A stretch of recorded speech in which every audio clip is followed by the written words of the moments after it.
Olá, meus queridos! Estamos aqui para mais uma aula e a aula de hoje vamos falar sobre esse bendito registro 1601 na FD-ICMS-PI, obrigatório a partir de janeiro de 2023, claro que primeiramente respeitando as determinações das unidades da federação. Galera, vamos conversar bastante aqui hoje nessa aula sobre o que declarar nesse registro, diferença de competência de caixa, quando a empresa tem matriz, filiais, o que efetivamente eu preciso declarar, o que eu não preciso declarar, situações práticas, quem são os intermediadores dos pagamentos, vamos conversar sobre tudo isso. Mas a primeira coisa que eu quero que vocês entendam sobre esse registro é que esse é um registro que está muito tenebroso ainda, até mesmo para as próprias unidades da federação, as quais criaram esse registro, e aí a Receita Federal, a pedido das unidades da federação, a pedido dos estados, incluiu esse registro dentro da FD-ICMS-PI.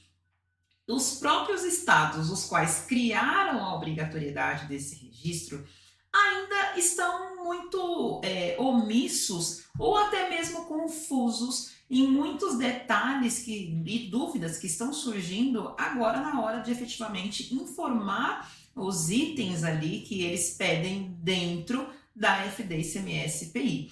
Então, o que eu quero deixar aqui de primeira para vocês é que esse registro é um registro que veio sim para ter como objeto, né, um cruzamento com a DINP, com relação a operações ali, transações financeiras, por meio de pagamentos eletrônicos.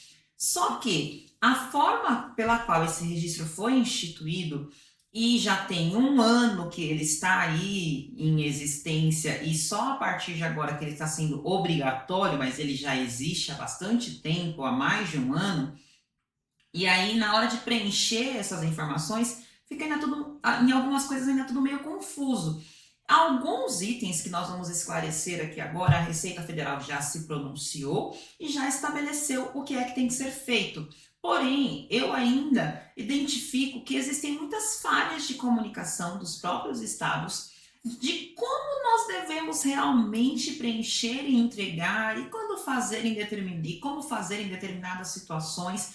E, inclusive, eu suspeito que esse registro ele vai passar por alterações, isso se ele não deixar de existir e existir um novo registro para receber as informações financeiras por meio de pagamentos eletrônicos. Assim como existia o 1600 até 2021, ele deixou de existir para ser substituído agora pelo 1601, acredito que ainda o fisco estadual não chegou no objetivo que ele efetivamente quer atingir e por isso pode ser que o 1601 ou sofra alterações no decorrer aí dos próximos meses, no decorrer desse ano, ou que ele seja até mesmo substituído por um novo registro. Então vamos aguardar, não quero ninguém desesperado aqui. É um registro que está obrigatório apenas em alguns estados, os estados aos poucos estão se pronunciando, alguns estados não se pronunciaram por meio de legislação, estão se pronunciando por resposta à consulta, então o próprio contribuinte está perguntando se entrega ou não entrega, e aí o estado está falando que tem que entregar, mas ele não publicou nenhum tipo de legislação. Alguns estados já se pronunciaram por meio de legislação, outros se pronunciaram por meio de respostas naquelas perguntas e respostas que tem dentro do próprio site da Secretaria da Fazenda. Então, vamos com calma, vamos entender aquilo que nós já temos claro sobre esse registro, mas minha percepção aqui de profissional na área fiscal tributária é que esse registro ainda vai sofrer algum tipo de ajuste, talvez ser substituído, ou que nós tenhamos aí algumas mudanças e mais esclarecimentos daquilo que efetivamente nós devemos preencher em determinadas situações. Então, vou compartilhar minha tela com vocês. Vamos lá. Eu preparei um materialzinho aqui, basicamente composto por telas e alguns exemplos que nós temos dentro do próprio manual da FD-ICMS-PI, e dentro do próprio perguntas e respostas da Receita Federal na FD-ICMS-PI. Inclusive, você que é aluno aqui de Joy Academy, ao término dessa aula, assistindo abaixo do vídeo, você consegue fazer o download tanto desse material, desses slides, como o perguntas e respostas da FD-CMS-PI já demarcado todos os itens que falam a respeito do 1601 e também o guia prático, né, da FD-CMS-PI também demarcado nos itens que falam sobre o 1601. Então, nosso cronograma da aula de hoje nós vamos falar se realmente esse registro é uma novidade, qual que é a obrigatoriedade, o que faz quando tem matriz e filial, muitas vezes as operações da filial recebem na conta bancária da matriz, e como esse registro é um registro financeiro, o que eu devo fazer?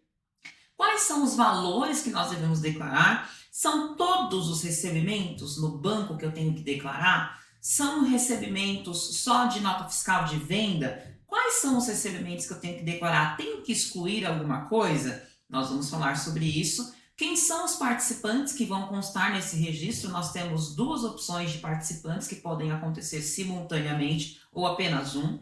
Vamos falar de algumas situações, exemplos, e também, por último, que é uma dúvida que tem acontecido bastante também, esse registro, ele é um registro financeiro. Ele deve acontecer por competência, pelo regime da competência, quando eu emito o documento fiscal, ou pelo regime de caixa, quando eu recebo o documento fiscal. Pensando que é um registro financeiro, nós teremos algumas particularidades aqui nessa questão do reconhecimento na hora de preencher esses valores lá na FD-CMS-PI no 1601. Então, vamos conversar um pouquinho sobre isso.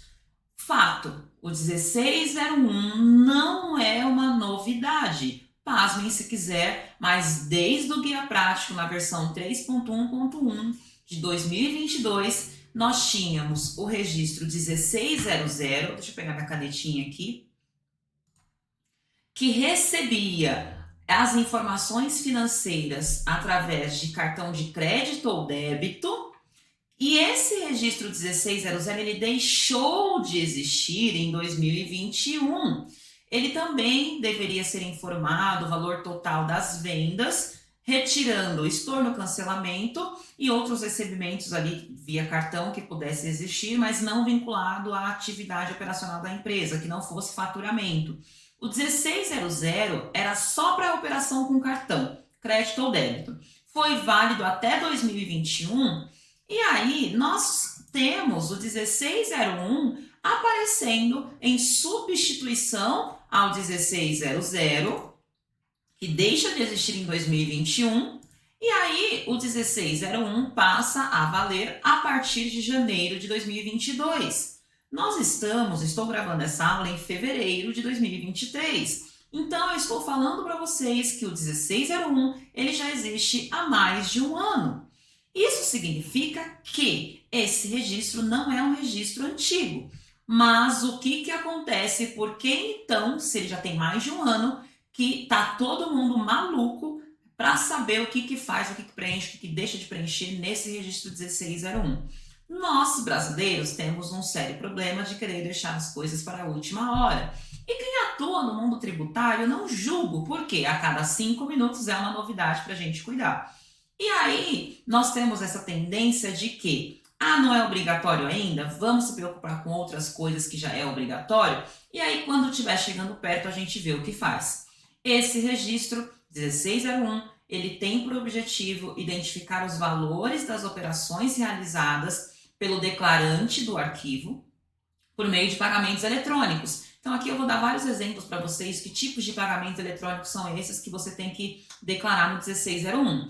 Aqui ele fala, olha, que deve ser informado o valor total das operações, excluído estorno e cancelamento, obviamente, e essas informações são facultativas, ou seja, opcional para 2022, e a obrigatoriedade vem em 2023, de acordo com o que cada unidade federativa publicar. Então, cada unidade federativa vai dizer se quer ou não que preencha esse registro 1601. Ele já está como obrigatório, como condição obrigatória dentro da FD-ICMS-PI. Mas como nós estamos falando de um tributo, né, a questão do ICMS, que é estadual, os estados precisam se manifestar para dizer se eles obrigam ou não esse preenchimento desse registro.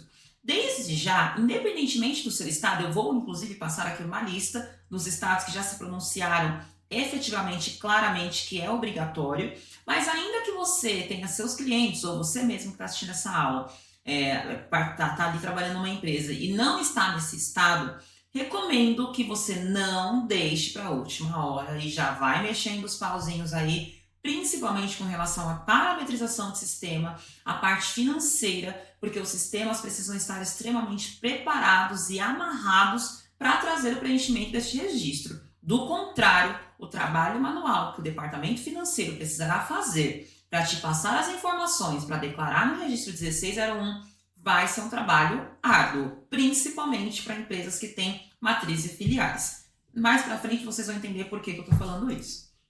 Então, hoje, nós temos essa listinha aqui dos estados que identificou que é obrigatório por uma legislação, ou no caso aqui de São Paulo, temos na própria Secretaria da Fazenda do Estado de São Paulo, no Perguntas Frequentes aqui, isso aqui é um link para quem tiver com material aí, aluno de Joy Academy vai conseguir baixar aqui o material no rodapé da aula, você vai conseguir clicar e ir direto para Perguntas e Respostas, onde está escrito lá que a partir de 2023 o 1601 era obrigatório aqui em São Paulo. E também foi manifestada essa obrigatoriedade na resposta à consulta 25559 de 2022, é uma resposta à consulta de 2022, mas que já mostrava a obrigatoriedade do registro 1601 a partir de 2023.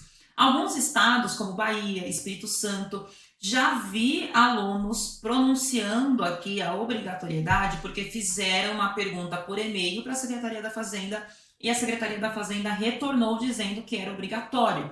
Então, alguns estados talvez ainda não tenha publicado a normativa, mas recomendo que vocês façam uma pergunta para o fisco estadual, aí no estado de vocês, para verificar se está na obrigatoriedade ou não. Matriz e filial. Vamos lá, entender aí por que essa questão deixa um pouco de dúvida. Geralmente, empresas que têm matriz e filiais vão acontecer as seguintes operações. Vende-se pela filial, vende-se pela matriz, vende pela filial A, B, C, D, mas a conta bancária da empresa é tudo no CNPJ da matriz. Então, quando o cliente paga a nota fiscal, seja por Pix, seja por boleto, por depósito, transferência, qualquer forma de pagamento aí, hoje em dia ninguém recebe mais nada em dinheiro, seja cartão, qualquer tipo de meio de pagamento eletrônico, transação eletrônica, que não seja dinheiro vivo em espécie. Esse dinheiro cai na conta da matriz, cai no CNPJ da matriz. E aí a primeira dúvida que surge para os contribuintes, se eu estou entregando a FD, ICMS, IPI da matriz, eu preciso informar tudo que caiu na conta da matriz, mesmo que esses valores são da filial, muitos valores ali são das filiais? E a resposta é não. Olha o que nós temos lá no Perguntas Frequentes, relacionado, né, ao quais valores que eu devo preencher no 1601. Logo no comecinho, na pergunta 16.6.1.1, diz o seguinte: deve ser informado o valor total das operações de vendas ou prestação de serviços realizadas pelo declarante do arquivo. Parou aqui. Quem que é o declarante do arquivo? É a matriz. Afinal, FD, ICMS, IPI, ela é individual por declarante, por contribuinte. Se eu tenho uma matriz em São Paulo, uma filial no Espírito Santo, uma filial em Santa Catarina, uma filial no Rio de Janeiro, uma filial em Minas Gerais, cada uma vai entregar o seu arquivo da FD, ICMS, IPI. Então, aqui na matriz, nós já temos uma informação importante que, ainda que dentro da conta bancária do CNPJ da matriz tenha caído valores de vendas de todos os CNPJs da matriz e mais as outras filiais, no 1601, no arquivo da FD, ICMS, IPI da matriz, só deve ser informado o valor total das operações de vendas ou prestação de serviços realizadas pela matriz. Aquilo que é da filial vai constar no arquivo da FD, ICMS, IPI da filial. Mas, Joy, mesmo que tenha caído na conta bancária da matriz, sim. Aqui é mais é um ponto que eu falo para vocês, desses que eu tô falando para vocês, que fica meio no ar. Porque se o objetivo do registro é fazer cruzamento com a DINP, é fazer cruzamento com as operações financeiras, vocês concordam comigo que a partir do momento que a Receita Federal fala que eu tenho que informar o valor das operações do declarante do arquivo, e se eu estou falando do arquivo da FD ICMS-PI de uma filial, eu vou declarar esses valores na FD ICMS-PI da filial, mas esse dinheiro caiu na conta que está no CNPJ da matriz. Como será que a Receita Federal, como será que os estados vão entender esse cruzamento? Será que vai levar em consideração só o CNPJ base? Só aquela raiz, os primeiros dígitos do CNPJ?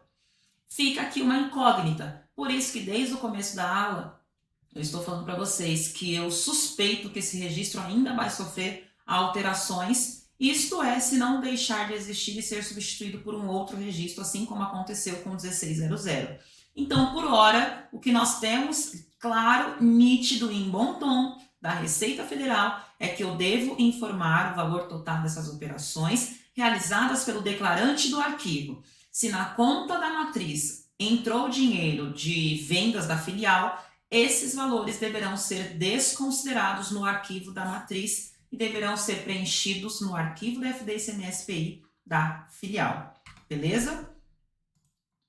E o que eu tenho que declarar então? Então, eu tenho que declarar os valores totais das operações de vendas ou prestação de serviços, as quais eu recebi por cartão de crédito, cartão de débito, loja, né? Tem aquela opção crédito loja, né? Vocês já devem ter visto que crédito loja é aquela opção onde os juros é repassado, né, para a loja. Tem aquelas opções diferenciadas quando você vai passar no cartão de crédito, de crédito e vai parcelar em alguns estabelecimentos. Transferências bancárias, transferências eletrônicas, que ele chama aqui de sistema de pagamento instantâneo, são essas transferências aplicativos que fazem movimentação financeira instantânea e outros instrumentos de pagamentos eletrônico. Então, todos os valores das vendas de vendas ou prestação de serviço no crédito, no débito, transferência, Pix, boleto, tem que ser informado no 1601. Só que aí alguém vai falar assim, Joy, mas entra na conta bancária da minha empresa valores de receita financeira, por exemplo, porque eu tenho uma aplicação, rendeu a aplicação e esse valor da aplicação financeira entrou na conta. E aí, esse rendimento, eu declaro? Aí eu vou te responder, presta atenção. O que a Receita Federal falou que tem que declarar? Valor total das operações de vendas e ou prestações de serviço. Então, já tem uma resposta aqui. E para reafirmar, olha o que ele diz aqui embaixo. O valor total informado, esse aqui, né? Ó, o valor total informado, a gente tem que desconsiderar. Tem que excluir os estornos. Entrou e saiu por algum motivo, às vezes tem transferências, né, que você recebe e depois ela é estornada por algum problema bancário, cancelamentos e outros recebimentos não vinculados à atividade operacional, como, por exemplo, multas e juros pagos pelo cliente. O cliente te pagou a nota e pagou com multa e juros. Esse valor da multa e dos juros, embora tenha entrado na conta bancária, ele não deve ser considerado na hora de preencher o 1601. Por quê? Porque recebimentos não vinculados à atividade operacional, multa e juros é recebimento, é receita financeira.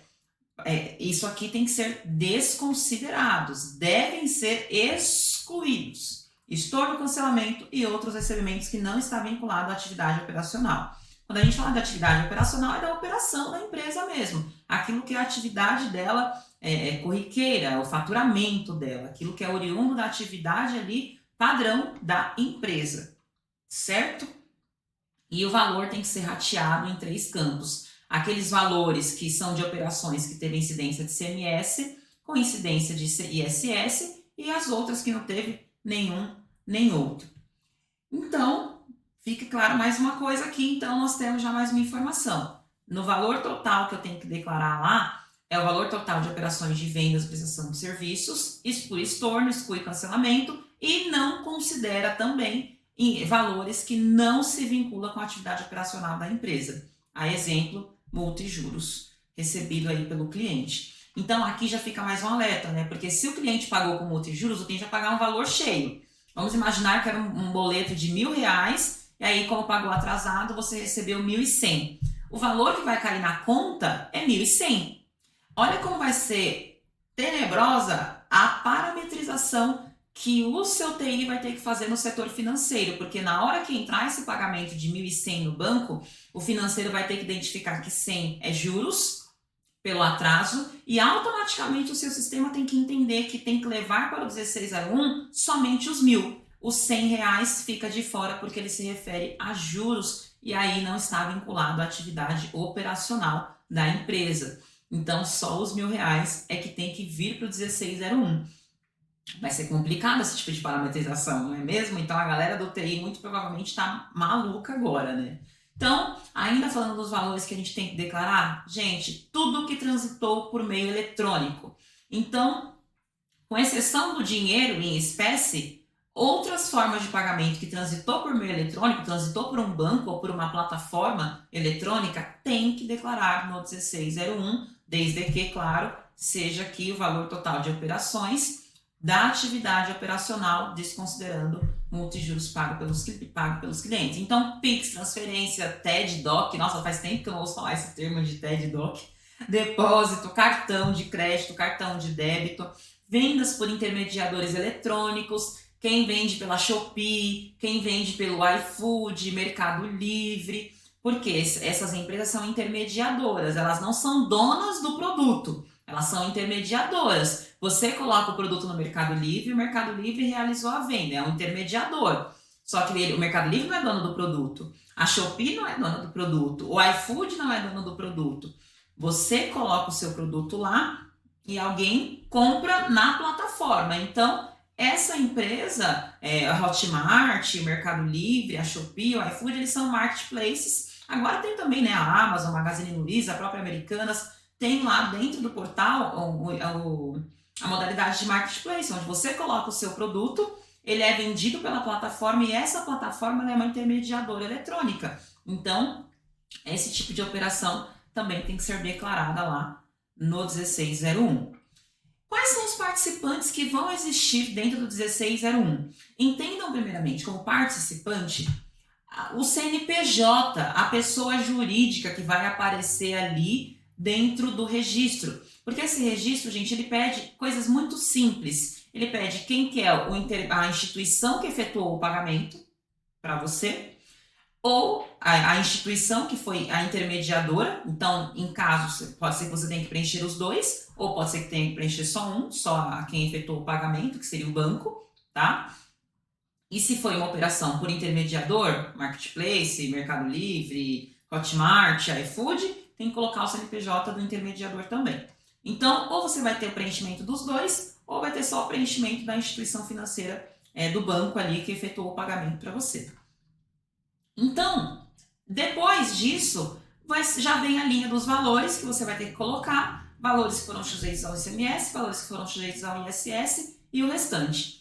Isso desde que sejam valores relacionados à atividade operacional da empresa, mais uma vez reforçando. Então, basicamente no registro é isso aqui. E olha o que nós temos lá no Perguntas Frequentes.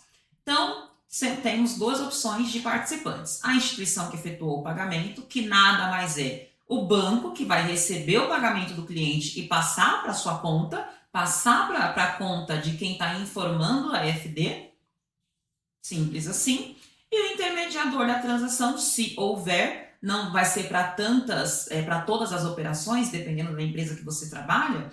Pode ser que a sua empresa tenha vendas diretas com o contribuinte e pode ser que ela use uma plataforma. Se ela usar uma plataforma, então nessas vendas pela plataforma também vai ter que constar o intermediador, o marketplace lá, o CNPJ dele, seja a Hotmart, o iFood, o Mercado Livre, por exemplo, tá bom? Então, a instituição que efetuou o pagamento é a instituição financeira, é o banco que recebe do cliente e repassa para você, e o intermediador vai ser aí geralmente a plataforma digital, o marketplace, que faz a intermediação da venda. Nas vendas diretas para o consumidor final, não há essa figura de intermediador, para o consumidor, perdão, não há esse intermediador, então vai constar só a parte da instituição que efetuou o pagamento, CNPJ do banco lá cadastrado, tá? Tem mais um detalhe. Se houver um intermediador, vou usar um exemplo muito do iFood, isso aqui fica muito claro com o iFood, tá? Se houver um intermediador de transação, mas o pagamento foi realizado em dinheiro, isso não vai no 1601. Por quê? Porque desde o começo nós estamos falando que o 1601 ele abrange operações financeiras por meio de pagamentos eletrônicos. Dinheiro, espécie, não é pagamento eletrônico. Então vamos imaginar que eu tenho uma empresa, um restaurante, coloquei lá meu restaurante no iFood, e aí você que está aí do outro lado fez uma compra no meu restaurante. Só que você colocou aquela opção de pagar na entrega e colocou a opção de dinheiro. Logo, você não está pagando no cartão, não está pagando ali por Pix, não. Você escolheu a opção dinheiro. Paga no iFood, pagar na entrega, dinheiro. Se você escolheu a opção pagar na entrega, dinheiro, ainda que tenha o iFood como intermediador, nós não temos um pagamento eletrônico. Então, isso não vai no 1601, certo? Ficou claro? Esse exemplo do iFood eu acho que é o mais sensacional, porque todo mundo aqui já pediu alguma vez algum lanche, alguma comida no iFood ou alguma outra plataforma parecida, Uber Eats, sei lá. E aí você em algum momento já na hora de fazer o pagamento você escolhe pagar na entrega ou pagar no aplicativo. Se você escolhe pagar na entrega e escolhe a opção dinheiro, ainda que tenha usado o intermediador, não houve pagamento eletrônico porque foi em espécie no ato da entrega. Então isso não vai no 1601 porque não é pagamento eletrônico, beleza? Então, gente, mais uma vez fica reforçado, e isso aqui é a própria Receita Federal que nos traz lá no Perguntas Frequentes, que o 1601 ele é obrigatório para quando nós tenhamos ali instituição financeira envolvida, eletrônica no meio, ou uma instituição intermediadora do pagamento online aí, e aqui nesse meu exemplo é o iFood, ok? Outra coisa que, mais uma vez reforçando, tudo isso está lá no Perguntas Frequentes da FD ICMS PI, valores, né, em dinheiro, não precisa declarar, tá certo? Então, o que tem aqui no 1601 são pagamentos relacionados a operações de venda ou prestação de serviço que utilizam um terceiro para liquidar o pagamento através aqui de uma instituição de pagamento financeira, bancária ou plataforma digital. Não é necessário que a venda tenha se efetivado através de um intermediador. Então, se foi só direto, boleto, você com o banco ali emitiu um boleto, tá valendo, tem que declarar. Foi um Pix, tá valendo, tem que declarar. Foi uma transferência, tá valendo, tem que declarar. Não precisa necessariamente ter um intermediador, ter o Mercado Livre, ter o iFood, ter a Hotmart, mas se tiver, também tem que informar. Ok? E se foi em dinheiro, não informa. Tanto se foi em dinheiro diretamente lá na empresa, bem como se foi em dinheiro porque escolheu um pagamento na entrega na hora de comprar pelo aplicativo. Beleza? Algumas situações exemplo, né? Dentro do próprio Perguntas Frequentes, nós temos alguns exemplos de situações que são obrigatórias a declarar no registro 1601. Fui na loja, comprei lá no balcão e paguei com cartão. Paguei Pix, paguei boleto.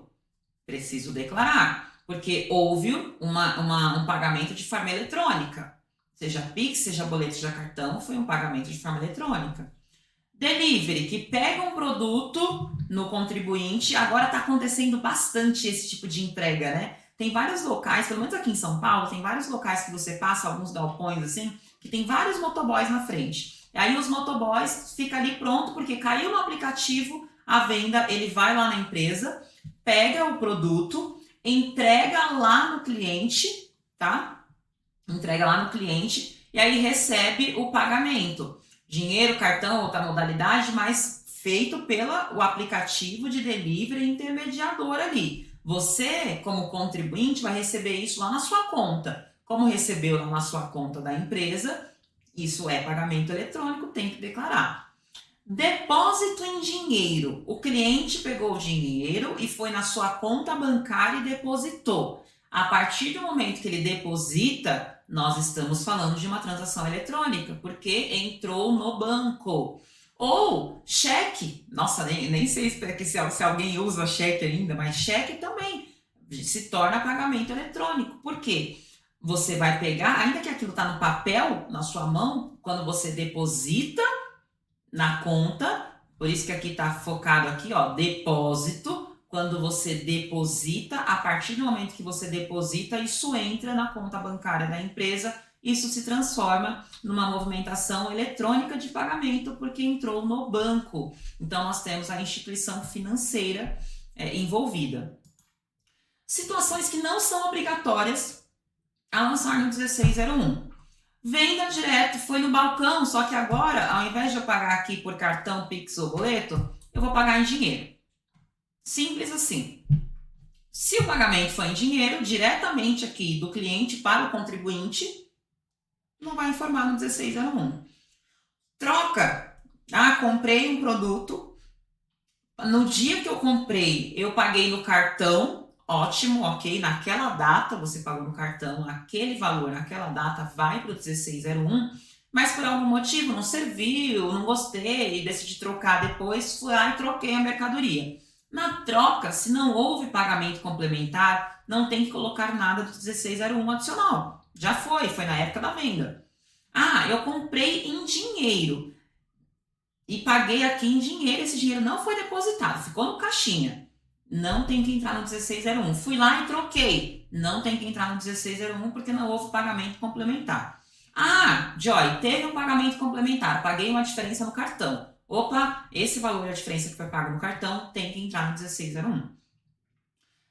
Eu vendo, outro exemplo que não precisa entregar o 1601. Eu vendo através de um site, sei lá, coloquei alguns produtos meus lá no portal da Americanas, que está funcionando hoje como marketplace, na Magazine Luiza, na Amazon, como marketplace. Ou algum aplicativo, sei lá. Só que na hora de entregar, o iFood também, na hora de entregar, o cliente escolheu o pagamento direto na entrega e vai me pagar em dinheiro. Então, na hora que eu for lá realizar a entrega, vai me pagar em dinheiro. Também não vai entrar no 1601, ainda que houve um aplicativo, um marketplace, um intermediador. De fato, ele só intermediou a venda, mas na hora de falar de pagamento, o pagamento foi feito diretamente em dinheiro para mim. O exemplo que eu dei do restaurante do iFood. Coloquei o restaurante no iFood, você daí comprou, escolheu pagar na entrega e pagar em dinheiro. Me pagou na entrega em dinheiro, ainda que tinha um aplicativo no meio, não vai ter nada no 1601, porque eu recebi diretamente dinheiro. O dinheiro não é pagamento eletrônico, logo não vai no 1601. E troca, né? Troquei um produto que eu vendi, né? E teve um complemento de pagamento, mas esse complemento foi no dinheiro. Também não vai, porque dinheiro não é pagamento eletrônico. Dinheiro em espécie é dinheiro em espécie. Aqui tem uma situação quando a gente tem um pagamento misto. Então, imagina que eu comprei um produto que custava R$1.000, 600 eu paguei em dinheiro e 400 eu passei no cartão. Como que eu coloco isso na FD ICMS PI no 1601? Então, vamos lá. Olha o que diz o manual para nós aqui, o Perguntas Frequentes. Devem ser reportados apenas os recursos que transitem por instituições financeiras de pagamento e plataforma intermediadora. Então, isso aqui já está claro. Aí ele fala, os recursos que são recebidos em dinheiro ou cheque não são declarados caso eles não sejam depositados na conta. Se depositou na conta, aí tem que declarar porque entrou um intermediador financeiro aí no meio, entrou uma instituição financeira.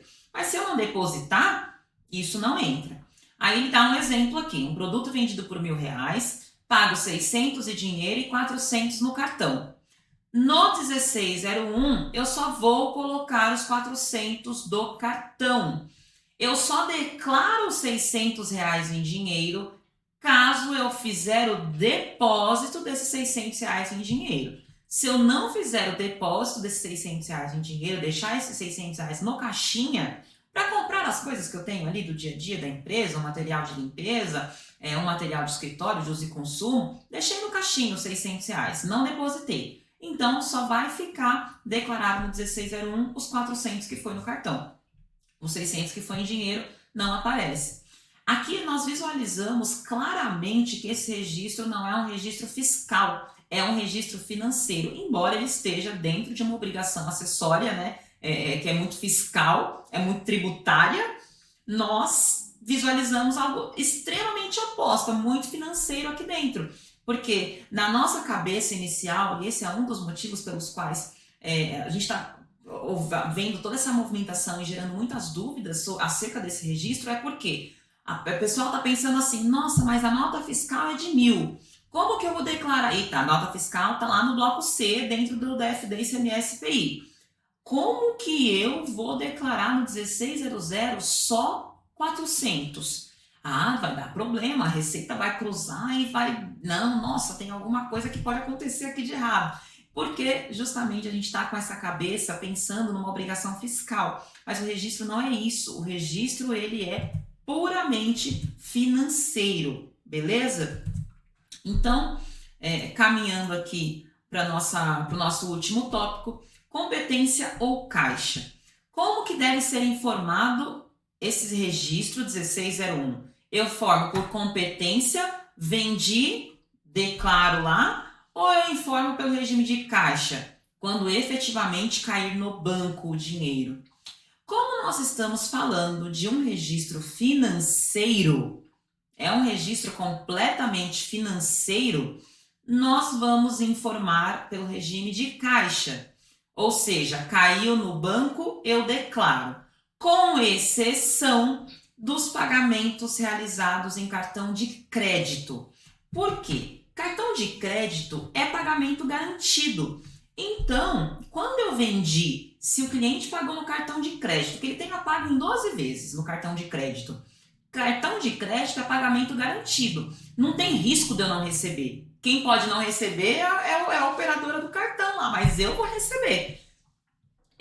Isso é automático, é certo, é líquido e certo, é pagamento garantido. Eu vou receber o valor. Se eu vou receber o valor, já é certo, esse pagamento já é garantido, ainda que eu não tenha recebido a primeira parcela ainda, a segunda, a terceira, até a 12ª parcela, sem problemas. Eu vou informar a operação do cartão de crédito ali na competência quando eu fiz a venda. Não vai ser pelo regime de caixa, quando cair o dinheiro na minha conta. Não, vai ser na competência, no mês da realização da venda. Os demais itens, Pix, depósito, transferência, boleto, as demais formas de pagamento, não é líquida e certa, não é garantida. Pix, eu só sei que o cara vai fazer a hora que o Pix cair. Boleto, eu só sei que realmente foi pago, que está garantido quando eu recebo o boleto e cai na conta. Depósito, mesma coisa. Então, as outras modalidades de pagamentos eletrônicos, que não seja o cartão de crédito, essas sim vão só pelo regime de caixa. Então, eu só declaro quando efetivamente cair na conta. Cartão de crédito, declaro quando eu faço a venda, porque já é garantido que eu vou receber. Então, é mais uma coisa ali para bagunçar a cabeça do contribuinte. O 1601 é um registro financeiro, mas parte dele eu declaro pelo regime de competência, que é a questão dos pagamentos em cartão de crédito, quando o meu cliente paga por cartão de crédito, e parte, o restante, eu declaro sobre o regime de caixa, quando efetivamente cai o dinheiro na minha conta, seja Pix, boleto, transferência, TED, DOC, depósito, aí vai ser o regime de caixa, quando efetivamente caiu na conta. Aqui eu deixei um exemplo prático de 3 situações. Em janeiro de 2023, fiz uma venda de R$ 5.000 em dinheiro. Recebi em dinheiro na lata ali no cash. Não informo no 1601, porque é um registro para pagamentos eletrônicos. Dinheiro não é pagamento eletrônico. Eu só vou informar isso no 1601 caso eu pegue esses R$ 5.000 e deposite na conta bancária da empresa. Se eu não depositar, não informo. Segundo exemplo, vendi R$ 5.000 em janeiro, passei no cartão de crédito em 12 vezes. Vou informar no 1601, porque a gente está falando de um pagamento por meio eletrônico, e eu vou informar no registro 1601 da competência janeiro, Quando eu estiver entregando o SPED de janeiro, eu já informo essa venda, o valor de 5 mil. Por quê? Porque é cartão de crédito e crédito é pagamento garantido, é líquido e certo que eu vou receber. Então, eu já informo pela competência. Vendi em janeiro de 2023 5 mil reais. Metade foi em dinheiro e metade foi no Pix. A metade que foi em dinheiro, eu não informo. Eu vou informar somente a metade que foi no Pix no mês em que caiu o Pix na conta da empresa. Se o Pix caiu em janeiro, vou informar na FD ICMS PI da competência em janeiro. Se o Pix caiu em fevereiro, vou informar no registro 1601 da FD ICMS PI da competência fevereiro. E assim por diante. Ah, vendi e o pagamento foi 100% por boleto. E o boleto só caiu na conta em março. Então, só vai aparecer essa venda na FD ICMS PI de março no 1601, porque foi boleto. Eu só sei quando eu vou receber, quando efetivamente entrou na conta. Porque até então, o cliente pode fazer uma forma de pagamento e mudar. Pode falar que vai ser no boleto, chegar lá na ocasião ele fazer um Pix, chegar lá na ocasião ele falar, ai, putz, tem como a gente negociar, eu vou aí e passo o cartão? Então, não posso informar antes de efetivamente ter caído o dinheiro na conta. Somente informo pela competência aquilo que for cartão de crédito. Maravilha? Eu deixei aqui para vocês 2 materiais complementares. Então, no Guia Prático da FD ICMS PI, versão 3.1.2, a partir da página 301, nós temos informações a respeito do registro 1600, que foi descontinuado, e do 1601, como preencher cada item desses registros ali, diante das explicações do próprio Guia Prático da Receita Federal. Também deixo aqui como material complementar perguntas e respostas da FD ICMS PI, versão 7.2, a partir da página 126, nós temos uma série de perguntas que foram essas que eu compartilhei aqui com vocês, todas essas perguntinhas são a partir dessa página 126 do Perguntas e Respostas da FD ICMS PI. Para você que é aluno de Joy Academy, está aqui embaixo os 2 arquivos mais essa sequência de slides aqui para você. E se você ainda não é aluno de Joy Academy, corre, vem fazer parte dessa família. A nossa plataforma é uma plataforma viva de estudos, onde semanalmente tem uma aula gravada, uma vez por mês uma aula ao vivo. Temos vários cursos rápidos aqui dentro da plataforma, um manual de operações fiscais para determinar, te ensinar como que funciona cada CFOP, CST das principais operações fiscais que você pode realizar aí no seu dia a dia. Além disso, tem um acervo de perguntas e respostas incrível, categorizado, separado por temas, com várias dúvidas frequentes sobre ICMS, PI, PIS e COFINS, EFD, ICMS, PI, Imposto de Renda, vários temas de FAO, ICMS, ST, tudo separadinho, onde você pode fazer uma busca muito rápida e verificar se alguém já fez um dia uma pergunta e você está com dúvida e já tem lá a resposta, tudo desenhadinho para você. Então, se você é aluno, muito obrigada pela sua participação na sua aula. Qualquer dúvida que tiver, envie aqui no ambiente de dúvidas, aqui no rodapé, na área do aluno. E se você ainda não é aluno, vem para cá. Um abraço e nos vemos na próxima aula.